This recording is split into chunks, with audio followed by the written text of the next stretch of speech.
बिस्मिल्लाहिर्रहमानिर्रहीम। एल्गोरिथम के कोर्स की भी बहुत डिमांड आ रही थी, तो अब हमने उसकी भी सीरीज शुरू कर दी है। तो आप समझे, पहले हमारे पास एल्गोरिथम्स की काफ़ी वीडियोस हैं, लेकिन ये बाकायदा सीरीज अब हम यहाँ से स्टार्ट करेंगे। पहली बात है कि सबसे पहले हम यही देखेंगे कि हम एल्गोरिथम किसको कहते हैं। तो सबसे पहले सबसे सिंपल डेफिनेशन एल्गोरिथम की, it is a sequence of computational steps that transforms the input into the output. तो ये एल्गोरिथम जो है सीक्वेंस है, तरतीब के साथ लिखे हुए कंप्यूटेशनल स्टेप्स, यानी वो स्टेप्स जिनको आप आसानी से किसी भी प्रोग्रामिंग लैंग्वेज में ट्रांसफॉर्म कर सकते हैं। और ये किस मकसद के लिए एल्गोरिथम लिखा जाता है? किसी भी इनपुट को आउटपुट में ट्रांसफॉर्म करने के लिए। ठीक है। अच्छा, अब थोड़े से और हम आगे बढ़ते हैं। तो अगली डेफिनेशन हमारे पास क्या है कि an algorithm is a finite set of precise instructions for performing a computation or for solving a problem। अच्छा, अब ये डेफिनेशन में क्या कह रहा है? ये जो सीक्वेंस ऑफ स्टेप्स है, इसके साथ इसने एक चीज का इजाफा किया है, फाइनाइट। यानी there must be a last step defined in the algorithm. Algorithm जो है, जो किसी भी प्रॉब्लम को सॉल्व करने के काम आ रहा है या किसी कंप्यूटेशन को परफॉर्म करने के काम आ रहा है, उसमें कोई ना कोई लास्ट स्टेप जरूर होना चाहिए। ऐसा नहीं हो सकता कि वो जो एल्गोरिथम है उसका हमें आखिरी सिरा और आखिरी स्टेप, आखिरी इंस्ट्रक्शन मालूम ही नहीं है। ठीक है।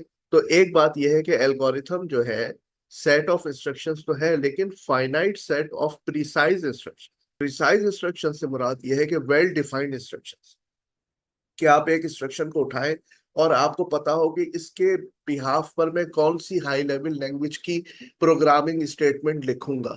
क्या मैं वाइल का लूप लगाऊंगा या मैं कंडीशनल स्टेटमेंट लिखूंगा? पिक्चर आपके पास क्लियर होनी चाहिए कि मैं इस, ये ऐसा स्टेप नहीं होना चाहिए कि आपको पता ही नहीं है कि इसके लिए मैं किस तरह से प्रोग्रामिंग करूंगा।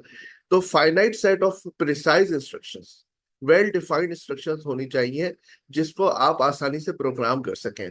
और ये एल्गोरिथम लिखा किस लिए जाता है? किसी ना किसी कंप्यूटेशन को परफॉर्म करने के लिए या किसी प्रॉब्लम को सॉल्व करने के लिए। तो क्या फर्क है कंप्यूटेशन और प्रॉब्लम में? तो the problem is the high level goal an algorithm aims to solve. मिसाल के तौर पे, अगर मैं शॉर्टेस्ट पाथ फाइंड आउट कर रहा हूँ किसी ग्राफ प्रॉब्लम में, एक नोड से दूसरी नोड तक शॉर्टेस्ट पाथ फाइंड आउट कर रहा हूँ, ठीक है, तो मैं मल्टीपल पाथ्स को ट्रेवर्स करता रहता हूँ। और जब मेरे पास अगर पुराने पाथ के मुकाबले में कोई नया ऐसा पाथ डिस्कवर होता है जिसकी वैल्यू मेरे पास कम है, तो मैं क्या करता हूँ? मैं एक कंप्यूटेशन परफॉर्म करता हूँ और रिलैक्स कर देता हूँ, पुरानी वैल्यू को तब्दील कर देता हूँ नई वैल्यूज। तो मेरा गोल जो है ना, वो तो ये है कि मुझे शॉर्टेस्ट पाथ फाइंड आउट करना है ग्राफ में, लेकिन उसके लिए मैं क्या कर रहा हूँ? मल्टीपल कंप्यूटेशन परफॉर्म कर रहा हूँ। तो हो सकता है कि एक एल्गोरिथम कुछ कंप्यूटेशंस को परफॉर्म करने के लिए लिखा गया हो, या फिर किसी प्रॉब्लम ही को सॉल्व करने के लिए वो एल्गोरिथम लिखा गया हो, और that algorithm contains multiple computations. तो अब जो ये हम डेफिनेशन डिस्कस करने जा रहे हैं, ये उन दोनों डेफिनेशंस के फीचर्स को कंबाइन कर रही है, एमालगेमेट कर रही है। और ये मुझे अच्छी लगी तो मैंने कहा कि ये डेफिनेशन में शामिल कर देता हूँ। An algorithm is a sequence of unambiguous instruction for solving a problem. ठीक है, ये भी बात आ गई इसमें कि एल्गोरिथम जो है किसी प्रॉब्लम को सॉल्व करने के लिए इस्तेमाल होता है, और ये मुश्तमिल है sequence of unambiguous instructions. Unambiguous का मतलब क्या है? गैर मुबहम, गैर मशकूक। ठीक है। तो जिसमें यानी कि कोई इबहाम नहीं है, यानी क्लियर इंस्ट्रक्शंस। ठीक है। तो सीक्वेंस ऑफ क्लियर इंस्ट्रक्शंस, या पिछले हमने स्लाइड में क्या देखा था, क्या लफ्ज यूज हुआ था?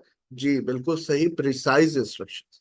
तो सीक्वेंस ऑफ प्रिसाइज या unambiguous instructions for solving a problem.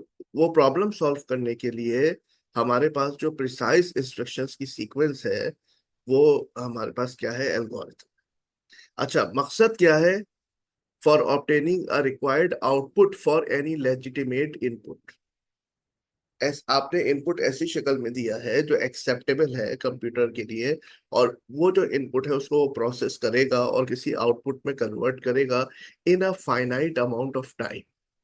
ऐसा ना हो कि वो एल्गोरिथम कोई आउटपुट ही प्रोड्यूस ना कर सके, इनफाइनाइट लूप में चला जाए, या फिर उसका जवाब बहुत ही ज्यादा देर में आ रहा हो, तो वो एल्गोरिथम फिर किसी काम का नहीं है। तो वो जो फाइनाइट की टर्म थी, finite sequence of precise instructions, तो यहाँ पे फाइनाइट भी आ गया, सीक्वेंस ऑफ अनएम्बिगुअस या प्रिसाइज इंस्ट्रक्शंस भी आ गया, सॉल्विंग अ प्रॉब्लम भी आ गया, और इनपुट आउटपुट कन्वर्शन की बात भी हो गई। ठीक है, थैंक यू वेरी मच।